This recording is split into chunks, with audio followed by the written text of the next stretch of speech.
social culture di sana itu seperti apa, ya.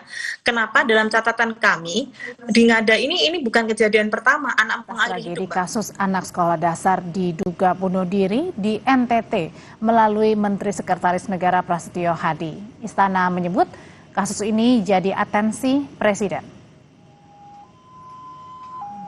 Pemerintah akan mengevaluasi, mengantisipasi agar tak terjadi kejadian serupa. Namun pihak istana menunggu hasil penyelidikan polisi mengetahui penyebab bunuh diri siswa sekolah dasar di Ngada.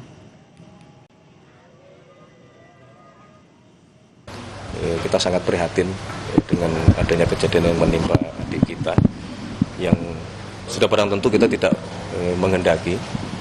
Nah, maka sebagai sebuah tanggung jawab kita sebagai pemerintah, sebagai bangsa, mari kita menjadikan peristiwa tersebut sebagai bahan pembelajaran yang sangat keras kepada kita untuk ke depan memastikan hal-hal seperti ini tidak terjadi kembali.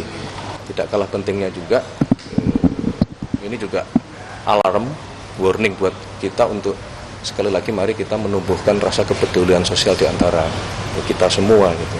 Mungkin program kepedulian itu bisa diwujudkan dalam bentuk misalnya orang tua angkat atau ada keluarga yang lebih mampu untuk memperhatikan keluarga yang kurang mampu dan seterusnya dan seterusnya. Tentu kasus siswa sekolah dasar di Ngada NTT bukan hanya duka bagi keluarga korban, tapi juga alarm keras bagi kita semuanya tentang kondisi perlindungan anak. Selengkapnya saudara, kita akan sapa malam hari ini dengan Komisioner KPAI, ada Ibu Dia Puspita Rini. Selamat malam Bu Dia. Selamat malam Mbak Audrey. Bu Dia, ini kan kasus siswa SD di NTT tentu bukan hanya duka bagi keluarga korban, tetapi juga alarm keras bagi kita semuanya tentang kondisi perlindungan anak. Nah, belajar dari kasus yang baru saja terjadi, apa kira-kira menurut Bu Dia faktor yang lebih dominan membuat anak kemudian berbuat keputusan yang tidak selazimnya? Apakah murni karena faktor keluarga, ada faktor sosial, atau kegagalan dalam sistem perlindungan anak? Oke, baik, terima kasih Mbak Audrey. Yang pertama kita harus mendudukkan persoalan ini kembali kepada Undang-Undang Perlindungan Anak pasal 20 ya, di mana setiap kasus perlindungan anak itu siapa yang bertanggung jawab? Ya, yang pertama adalah anak sendiri. Tetapi kita lihat ya, kalau anak masih SD tentu saja dia belum bisa berpikir dengan sangat jernih. Berbeda dengan anak usia 15 tahun begitu ya. Kemudian yang kedua adalah keluarga. Keluarga ya, itu orang tua keluarga itu juga bertanggung jawab. Yang ketiga adalah masyarakat, termasuk di dalamnya lembaga pendidikan juga. Nah, kemudian yang keempat adalah negara. Ya, negara, pemerintah daerah, pemerintah pusat. Jadi kalau kita melihat dari sini saja, siapa yang paling bertanggung jawab? Ya, semuanya bertanggung jawab. Dan ingat Mbak, kalau kasus perlindungan anak, perlindungan khusus pada anak, terutama di dalam kasus anak mengakhiri hidup, itu motifnya tidak bisa berdiri sendiri. Artinya selama ini ketika kami menangani kasus, mendampingi kasus seperti ini sejak 2023, itu ada banyak kompleksitas ya persoalan yang pada akhirnya anak menjadi memutuskan untuk mengakhiri hidup.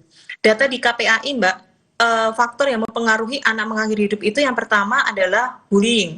Nah, ini faktor yang terbesar. Kemudian yang kedua adalah pengasuhan dalam keluarga. Jadi kalau kita melihat di kasus ini kan memang anak tidak hidup dengan orang tua, kemudian orang tua juga tidak lengkap, itu sebenarnya sudah kerentanan ya. Kemudian yang ketiga adalah ekonomi. Betul Mbak, ada faktor ekonomi yang mengakibatkan anak mengakhiri hidup. Ya, tidak hanya di Ngada. Di Ngada ini juga salah satunya. Kemudian yang keempat adalah game online. Dan yang kelima adalah faktor asmara atau percintaan anak-anak gitulah. Ya, itu juga ada faktornya. Iya.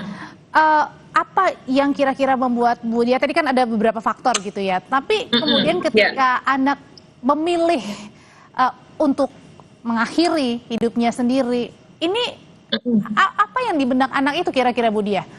Ini mohon maaf saya luruskan ya Mbak, kalau untuk mengakhiri hidup pada orang dewasa itu pilihan. Tetapi kalau pada anak itu keputusan, karena anak tidak punya pilihan. Ya, namanya anak-anak dia tidak mempunyai choice life yang lebih gitu ya. Jadi dia hanya taunya ya sudah, mungkin ini cara mengakhiri hidup.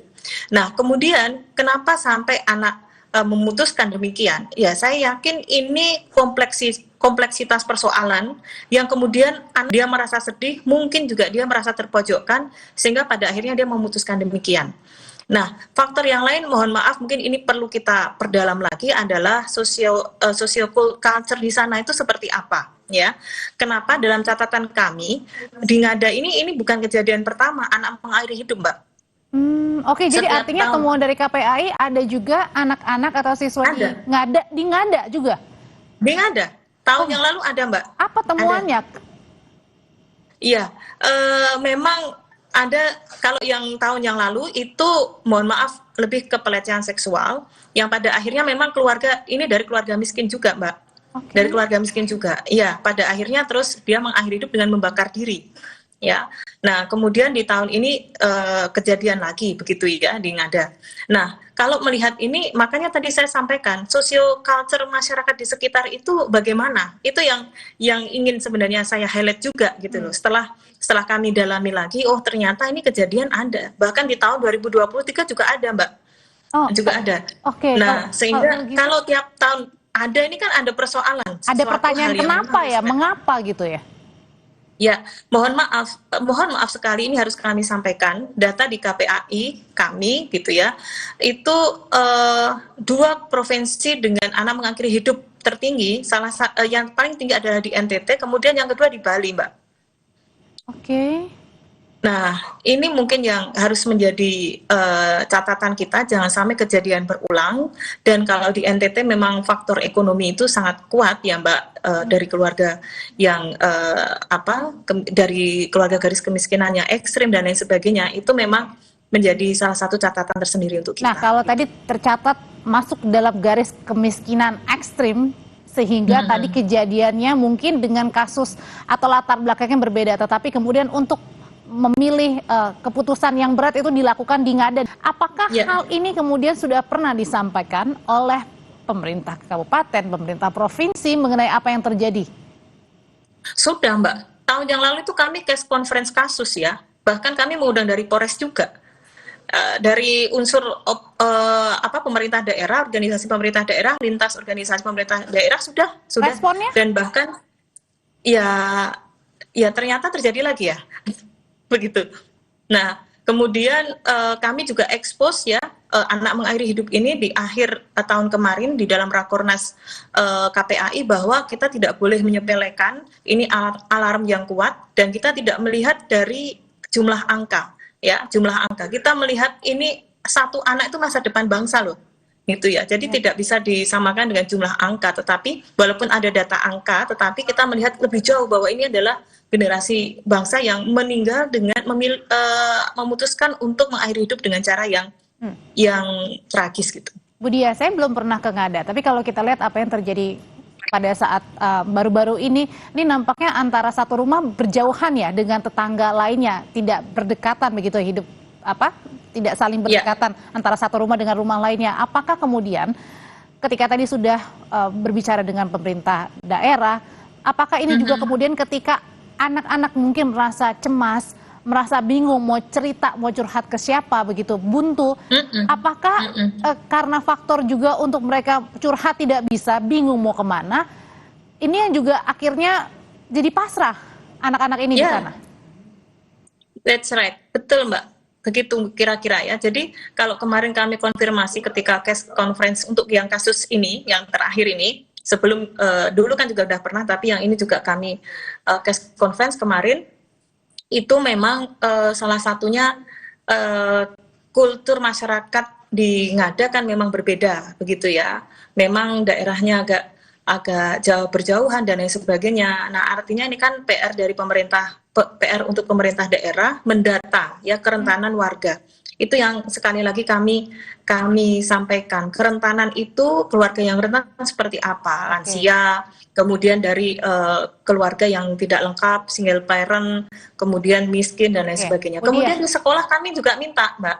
Di sekolah itu kami minta sekolah juga menyisir, memetakan kondisi anak, ya, karena itu juga nanti berkaitan dengan pendekatan yang dilakukan oleh sekolah. Tentunya anak yang satu dengan anak yang lain berbeda gitu. Itu sudah kami sampaikan. Jadi artinya pemetaan anak maupun klasifikasi keluarga terutama di Ngada ini perlu sekali, karena kalau misalnya ada masalah kesehatan jiwa begitu ya, maksudnya dalam artian untuk mau curhat begitu ini susah ya untuk mendapatkan layanan seperti itu ya di sana. Jadi harus jemput bola. Betul. Terima kasih Komisioner KPAI Ibu Diah, selamat malam. Terima kasih Mbak Audrey.